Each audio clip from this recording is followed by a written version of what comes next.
Viewers, get ready, because something big is about to change in Brazil's attack. Yes, you heard that right. Brazil will not be entering their next match with the same old front line we've been used to seeing. This time, Carlo Ancelotti has plans to shake things up, and the spotlight is set to fall on one rising star, João Pedro. But here's the real twist.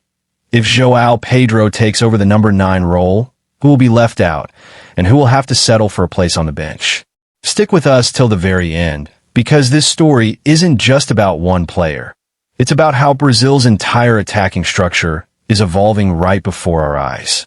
Ever since Carlo Ancelotti stepped in as Brazil's head coach, there's been a sense of transition.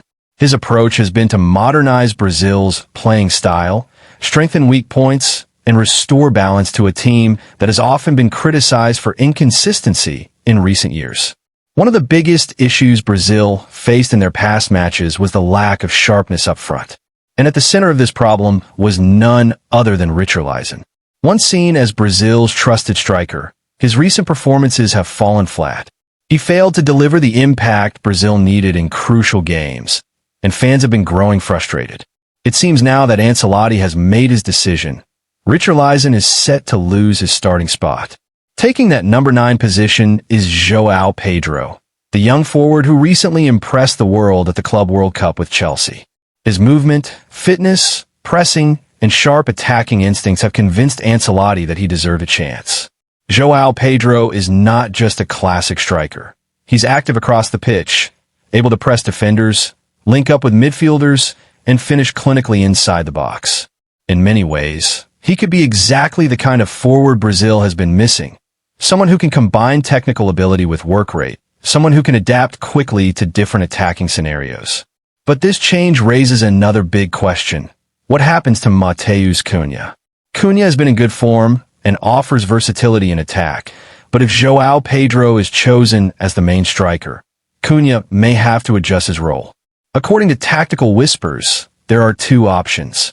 Either Cunha starts and plays the first 45 minutes before João Pedro replaces him, or João Pedro begins the match while Cunha comes on in the second half to add energy. But there's also a third possibility. Ancelotti could experiment by playing both at the same time, with Cunha dropping slightly deeper into an attacking midfield role. This actually makes sense, as Cunha is an excellent passer of the ball and can link play between midfield and attack. On the wings, there is little doubt about who will start. On the left side, Vinicius Jr. is the undisputed first choice. His pace, dribbling, and creativity make him one of the most dangerous wingers in world football. On the right wing, things are more competitive. Rafinha still holds the upper hand for now, but everyone knows that Willian Estevão is waiting in the wings, literally. The young talent is already making headlines, and while he may not start just yet, Ancelotti will almost certainly use him as an impact substitute in the second half. It's only a matter of time before Estevão becomes a regular starter, but for now, Rafinha remains the first option. Moving into midfield, Brazil has multiple combinations available. Casemiro remains the anchor, bringing experience, defensive discipline, and leadership. Alongside him, names like Gerson and Andreas Pereira are being considered, though Bruno Guimaraes and the younger André Santos are also strong contenders. The competition in midfield is intense, and it gives Ancelotti options depending on the type of game Brazil faces. Another name that cannot be ignored is Lucas Paqueta. Recent reports suggest that Paqueta is now free from all restrictions, which could open the door for his return to the squad. However, Ancelotti will not simply hand him a place in the starting 11. Paqueta will need to prove himself with consistent performances at club level if he wants to secure his spot. His creativity and vision could be a huge boost, but the standards in Brazil's squad are higher than ever. And then there's the legend himself, Neymar Jr. after recovering from injuries. The big question is whether Neymar will return at full fitness in time for Brazil's important matches. If he does, his inclusion is almost guaranteed. But here's something important to note. No matter how fit Neymar is, Carlo Ancelotti is unlikely to keep him on the pitch for the full 90 minutes. Neymar's age and injury history make it risky to rely on him completely. That means Brazil must continue looking for reliable backup options who can carry the creative load when Neymar is not on the field.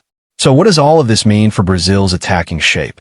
If we put the puzzle together, the likely lineup would see Vinicius Jr. on the left, João Pedro as the central striker, Rafinha on the right, and Matheus Cunha either playing as a second striker or in a deeper playmaking role.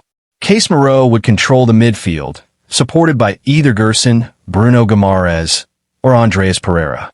From the bench, players like Willian Estevão and André Santos could come in to change the dynamics. And of course, Neymar, depending on his condition, would provide another dimension entirely.